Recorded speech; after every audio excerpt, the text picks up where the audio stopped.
Celestial navigation, you must go back to ancient days. At that time, men thought the Earth was the center of the universe. To them, the celestial bodies, the sun, the moon, the planets, and the stars, all appeared to be moving overhead on the inside surface of a giant sphere. This imaginary sphere has an infinite radius and is concentric with the Earth. They gave this sphere a name, celestial sphere, and we still call it that today.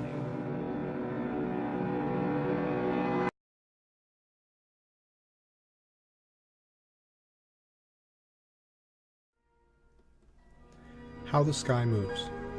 Look up on a clear night and you'll notice that the sky looks like a vast dome with stars fixed to its inner surface. If the Earth were transparent, you'd see the stars on the other half of this starry sphere below your feet, and you'd get the impression that you were standing at the center of a velvety black sphere speckled with stars. Astronomers call this the celestial sphere. This is said to be a depiction of the oldest globe map we know of today, made by Crates of Malus in the 2nd century BC. But here's another rather curious thing to consider. For a lot of us, when we hear mention of Atlas from Greek mythology, we picture this muscular Titan figure holding up a globe. But of course, in the actual mythology of Atlas, he's said to be holding up the sky, not the Earth. So how did this picture of Atlas holding up the globe Earth come about? Well, when we look at this Farnese Atlas statue, we see him holding up a globe, but it's actually not the Earth. It's the celestial sphere, covered not with continents, but with the constellations. The Farnese Atlas is from the 2nd century AD, but it is said to be a replica of a much older version from earlier Hellenistic times. So what I really want to know is which really came first, the terrestrial globe or the celestial globe?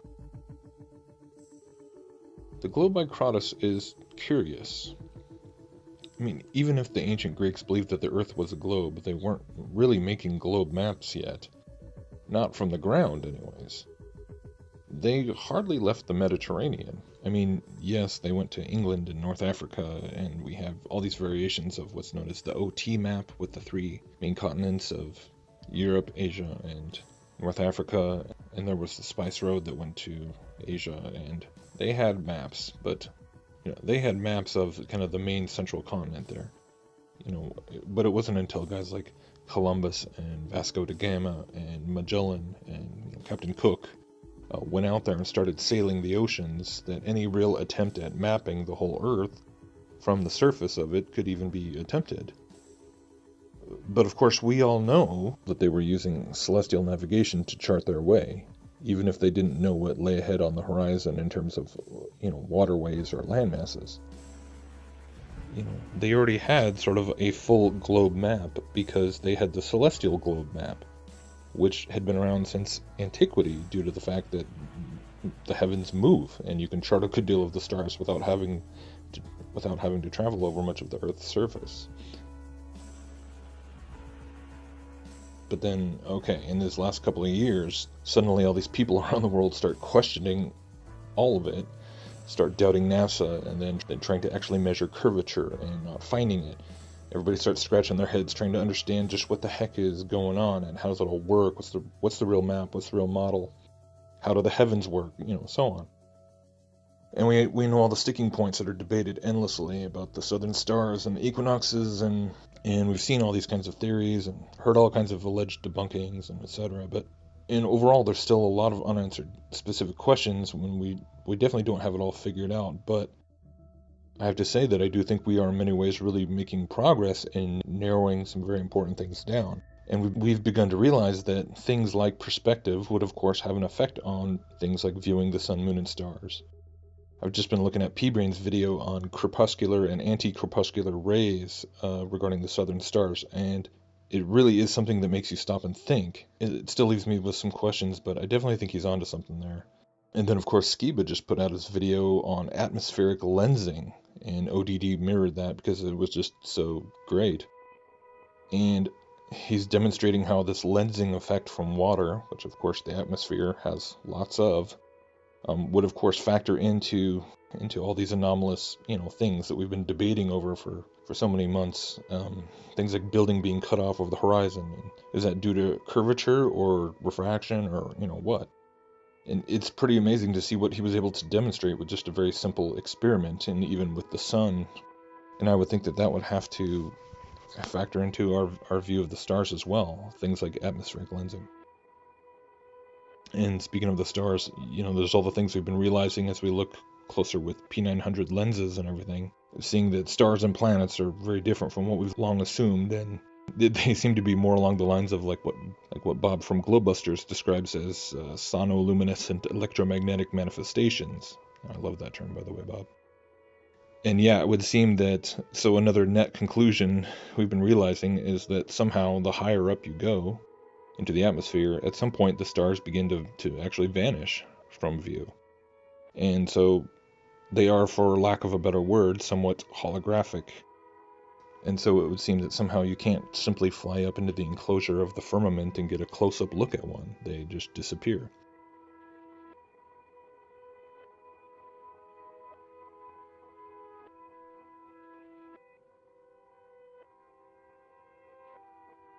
So really the combined picture that all these factors would seem to be presenting to us is that somehow all of these little elements work together to create this domed appearance of the heavens.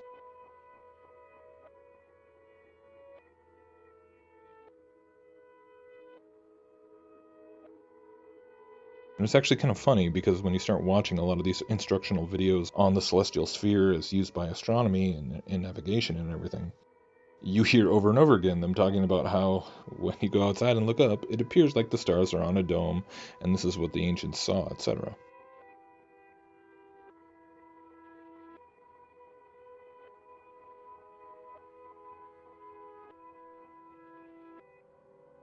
So this is the crazy little question here. This is where I have to stop and wonder if this isn't the point where so much of the illusion is just all stemming from.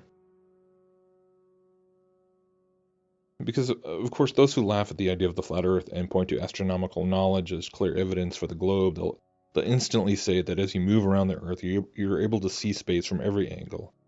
A hemisphere of the celestial globe is said to simply be what you can see from any given spot on the Earth because that's your field of vision, and the other half was being blocked by the globe.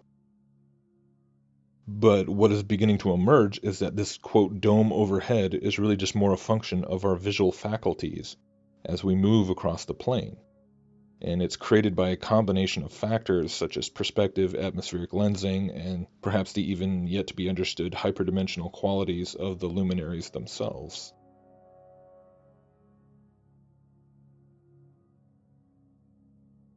So to me, it seems pretty likely that this is a very key point in the entire debate over cosmology.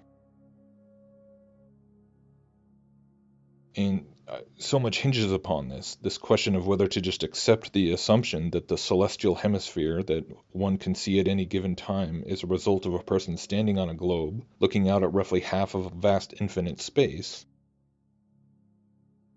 or if indeed perhaps that celestial hemisphere, quote unquote, is really just something that is more a function of the way we see the sky as we move across the flat Earth.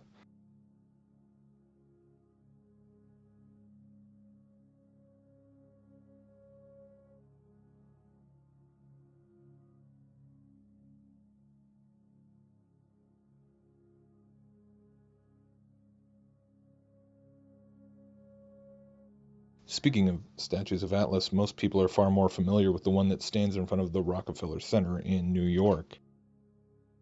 And once again, when you look at it, it's easy to assume that the globe structure that he's holding is a representation of the globe Earth. But if you look closer, you recognize there's symbols on there that are of the planets,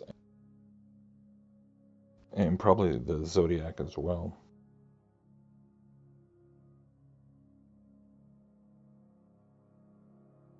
So again, it's the celestial sphere, not the terrestrial. And of course, if you're aware of just how much ancient occult knowledge is connected to folks like the Rockefellers and all the other statues and imagery they've got put up at that property and elsewhere, then, this again is something else that really makes you stop and think.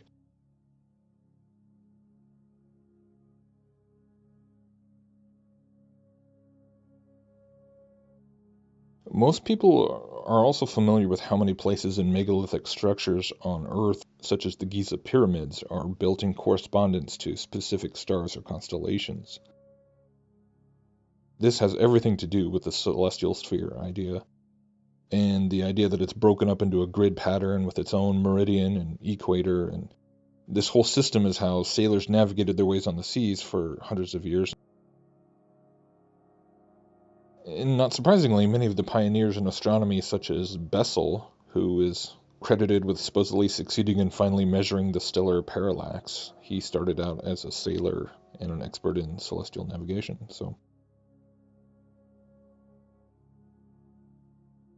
So my point is that so there's that correspondence, but they could map the sky much easier than mapping the Earth because, like I said, the sky moves, whereas to map the Earth from the surface, you have to walk all over it with a sight and compass and, use basic surveying techniques. It's a lot of work.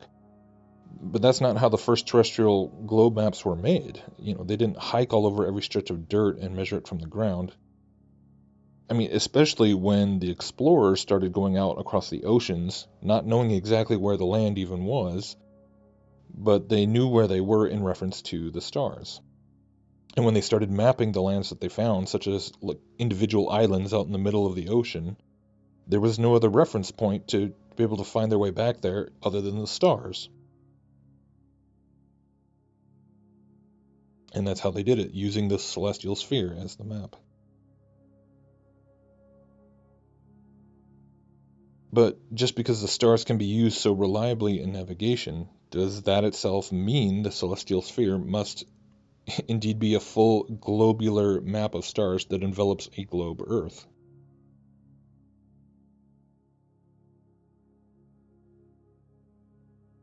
I don't believe that's the case at all. And of course, from a biblical point of view, we are told that God made the stars to mark the times and seasons. And also in regard to the birth of Christ, we see God himself employing the stars as a navigational aid. So I think it's pretty clear that they were created for our benefit as both a calendar system and a navigational system built right into the ceiling of the creation itself.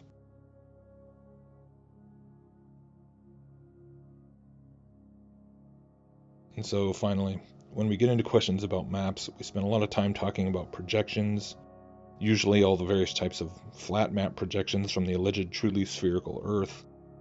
But overall, when you put all this together, what it would seem to indicate is that really the terrestrial globe model is basically itself a projection, a false projection based on the false assumption of a celestial sphere, the celestial globe. And I hate to bring up the same old Gnostical connections to things once again, but really what it would mean is that the globe model, the globe grid as a whole, is a giant geometric construct of the old esoteric phrase, as above, so below.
Celestial navigation, you must go back to ancient days.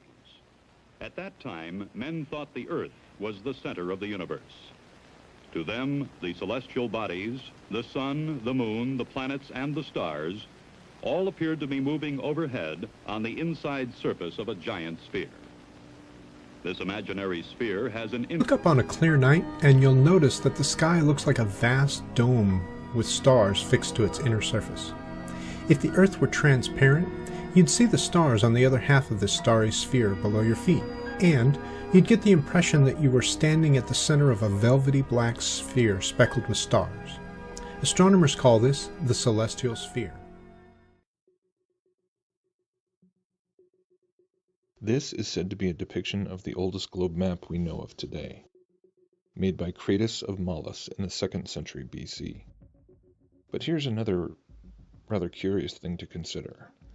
For a lot of us, when we hear mention of Atlas from Greek mythology, we... infinite radius and is concentric with the Earth. They gave this sphere a name, celestial sphere, and we still call it that today.